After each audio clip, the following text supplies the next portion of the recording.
வணக்கம். பாலின சமத்துவம் 19ஆம் நூற்றாண்டிலிருந்து பல்வேறு முயற்சிகள் பெண்களின் முன்னேற்றத்திற்காக மேற்கொள்ளப்பட்டு வருகின்றன. ராஜாராம் மோகன் ராய், ஈஸ்வர சந்திர வித்யாசாகர், தயானந்த சரஸ்வதி, மகாதேவ் கோவிந்த ரானடே, தாராபாய் சிண்டே, பேகம் ரூகையா சகாவத் உசேன் ஆகியோர் பெண்கள் சம அந்தஸ்து பெறுவதற்கு கடினமாக பணியாற்றியவர்களில் குறிப்பிடத்தகுந்தவர்கள் ஆவர்.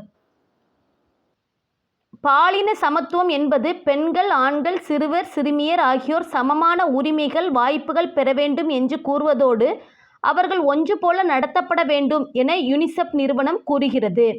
ஐக்கிய நாடுகள் சபை 2017ஆம் ஆண்டில் நிலையான மேம்பாட்டிற்கான 17 குறிக்கோள்களில் பாலின சமத்துவம் என்பது 5வதாக குறிப்பிடப்பட்டுள்ளது.